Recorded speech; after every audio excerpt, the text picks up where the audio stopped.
Ketika teman-teman berbicara mengenai pemilu 2024 di mana hasil exit poll di luar negeri memang dikatakan dimenangkan oleh Ganjar, tetapi untuk calon presiden di dalam negeri dimenangkan oleh Prabowo bersama Gibran. Tetapi itu masih hanya sekedar quick count ataupun belum perhitungan final. Di sini memang kita tidak akan membahas pemilu mengenai presiden maupun wakil presiden, tetapi kita mungkin akan penasaran dengan calon DPR RI. Sebagai contoh dari Putri, di mana Putri memilih mencalonkan diri di DPR RI Lampung, dan siapa sangka di tempat Putri nyoblos mendapatkan suara 100% nih teman-teman. Hal ini menjadi hal yang cukup mengejutkan banyak orang, seakan-akan semua orang mengetahui siapa tuh Putri, dan mungkin teman-teman tidak tahu siapa calon yang lain. Jujur saja ketika saya melakukan pemilu, saya sama sekali tidak mengetahui ya teman-teman siapa calon-calon DPD ataupun DPR Republik Indonesia, bahkan sampai kota ataupun provinsi. Yang saya tahu hanyalah calon presiden dan wakil presiden. Itu sangat miris ketika pemilu 2024 digabungkan jadi satu. Banyak orang tidak mengetahui siapa calon DPR RI sesungguhnya, karena memang sangat jarang tersorot oleh media sosial. Dan mungkin teman-teman akan penasaran, lalu bagaimana dengan Verrel Bramasta? Apa nama dari Verrel bisa menang di pemilu 2024?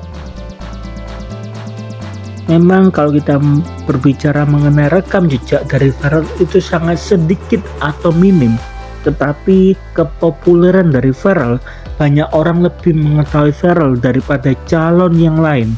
Jadi besar kemungkinan nama dari Verrel Bramasta akan menang di pemilu 2024. Dan mungkin teman-teman akan bertanya, alasannya apa? Bukankah rekam jejak dari Verrel itu sangat minim? Jika itu adalah pertanyaan dari teman-teman, maka sekali lagi saya akan menjelaskan karena nama dari Verrel lebih dikenal oleh masyarakat.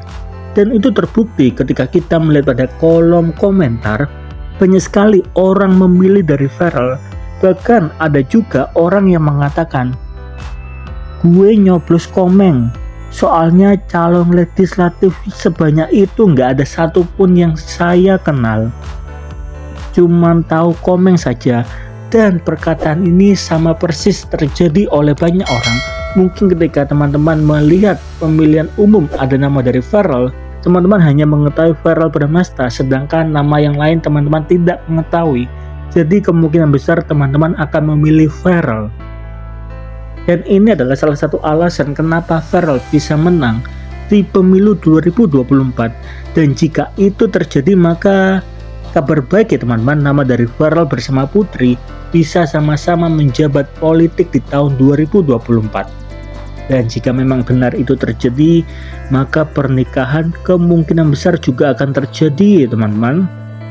Dimana ketika teman-teman melihat video dengan thumbnail seperti ini, nama dari Verrel secara sekilas memberikan kode bahwa akhir bulan Verrel akan memberitahu kepada publik siapa wanita pilihan dari Verrel. Dimana kalau teman-teman melihat vlog bersama Atta maupun Raffi, dengan sangat jelas Verrel mengatakan calonnya ada di satu partai, dan kemungkinan besar itu adalah Putri. Sudah saya bahas di video sebelumnya. Jadi apa tanggapan dari teman-teman mengenai Verrel Bramasta ketika Verrel berhasil maju di politik 2024? Apakah teman-teman senang atau teman-teman mempunyai pendapat yang berbeda? Coba dong tolong tulis di kolom komentar.